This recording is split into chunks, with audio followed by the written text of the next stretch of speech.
নমস্কার, কবিতা উৎসব এডুকেশন সামনে দেখতে পাচ্ছেন আমরা এসছি দক্ষিণ আসামের বরাক উপত্যকার জয়া ফাউন্ডেশন অনুষ্ঠানে। জয়া ফাউন্ডেশন এবং আম্রপলি যুগ্মকে যে অনুষ্ঠান করেছে অত্যন্ত ইতিবাচক বার্তা আর সমাজকে দিতে জয়া ফাউন্ডেশন তার নানান পরিকল্পনা নিয়েছে। তার পাশাপাশি এই অঞ্চলের প্রথিতযশা কবি ডক্টর কৌস্তুভ চৌধুরী তিনি কবিতার যে বাস্তব রূপায়ণ করে যাচ্ছেন মানুষের কাছে, তিনি কি পৌঁছে দিতে চান এবং তিনি অনেক বৃদ্ধজনকে সম্মানিত করেছেন। আমি সেই গৌরবের আমিও একটি অংশীদার হয়েছি। অত্যন্ত আসলে এটা আমার কাছে প্রণামের মতো মনে হয়েছে, অঞ্জলির মতো মনে হয়েছে। আমি সেই সম্মানীয় কবি ডক্টরেট বহু সৃজনকর্মের গুণী যিনি কৌস্তুভ চৌধুরীর কাছে কিছু কথা শুনতে চাই। তিনি অত্যন্ত ক্লান্ত, সারাদিন পরিশ্রম করেছেন, তবুও তাকে এই ব্যস্ততা ফাঁকে কিছু কথা শুনতে চাইছি। সবাইকে ধন্যবাদ জানিয়ে আমি দু চারটা কথা বলবো। এইমাত্র আশুতোষ দাস বললেন আমি খুব পরিশ্রম করেছি, এখানে একটুখানি সত্যি অপলাপ হয়েছে। যত পরিশ্রম করেছে এই জয়া ফাউন্ডেশনের কর্ণধার দুজনেই, তারা ভাই বোন, আশিস চক্রবর্তী ও শিল্পী চক্রবর্তী। আমি শুধু একদম তৈরি স্টেজের পেয়েছি। আমি কোনো কষ্ট করিনি, ওরাই সব কষ্ট করেছে। কাজে সিংহভাগের গৌরব ওদেরই প্রাপ্য। তবে হ্যাঁ, আমি উৎসাহ দিয়েছি, উদ্দীপনা দিয়েছি। আমি শারীরিক অসুস্থতার জন্য এত পরিশ্রম করতেও পারি না।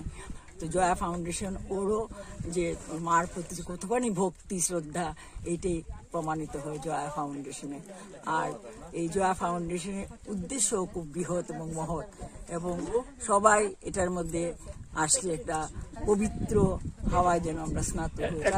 একটা ভারতের সংস্কৃতি পরম্পরা মেনেই এবং যে তপবন যে চর্চা যেটা আমরা আগে শুনতাম সেই দৃষ্টিকোণ থেকেই এরা এগিয়ে এসছে। আমি বলুন, আপনি বলতে থাকুন, আপনার কথা শোনার জন্যই। আপনার কথা নাই, প্রবচন মনে হচ্ছে আমাদের কাছে বাক্যের মতো। বলুন। জয়া চক্রবর্তীকে জানি, মানুষ তো মানে দেহটা তো নশ্বর, আত্মা তো বিনশ্বর। কাজেই জয়া চক্রবর্তী মাসিমা যেখানেই থাকুক, আমার ওনার উদ্দেশ্যে আমি প্রণাম জানাই। উনি উপর থেকে হয়তো সব দেখছেন এবং সবাইকে আশীর্বাদ করছেন। এইভাবে আমার পিতা মাতাও ইন্দুষা নামে তো দিয়েছেন আপনার সম্মাননা। হ্যাঁ, আজকে এইবার থেকে আমি ইন্দুষা পুরস্কার মানে ইয়ে করলাম, আর কি প্রবর্তন করলাম।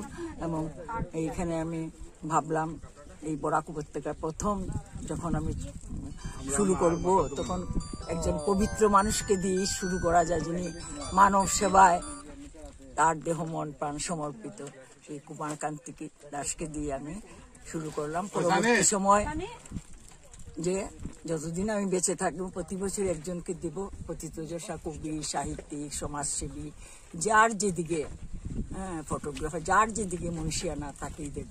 আর এর পরবর্তী সময় আমি যখন থাকবো না, তখন আমার ভাই সেটা হাল ধরবে আর কি।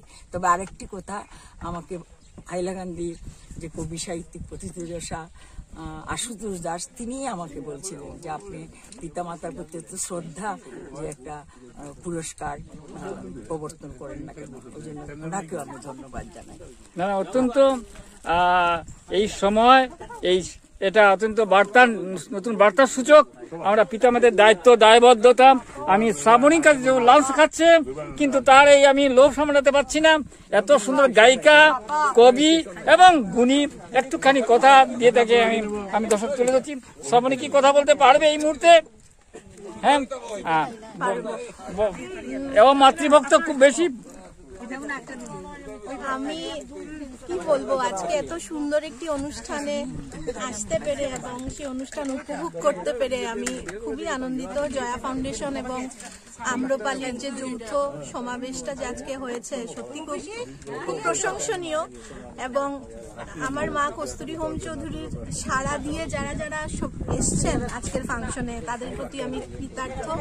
এবং বিশেষ করে আমি শিল্পী চক্রবর্তী, আমি মাসি বলে থাকি, আমি ওনাকে অনেক অনেক ধন্যবাদ জ্ঞাপন করছি। কারণ আজকের যতজনের সংবর্ধনার ব্যবস্থাপনা এবং মানপত্র লেখা এবং সেগুলোকে ঠিক করা প্রতিটাই শিল্পী মাসি অক্লান্ত পরিশ্রম দিয়ে করেছে এবং শিল্পী মাসির যে সাংগঠনিক যে একটা ক্ষমতা সেটা অতুলনীয় এবং মানপত্রগুলা মানে এক একটি মানপত্র পেছনে যে অনেক পরিশ্রম করেছে শিল্পী মাসি এবং ফাংশনটা কিভাবে হবে, কোথায় হবে, কেমন করে হবে, মানে সবকিছু প্ল্যানিং, আর মানে সেটা সত্যি খুবই খুবই গর্বের বিষয়।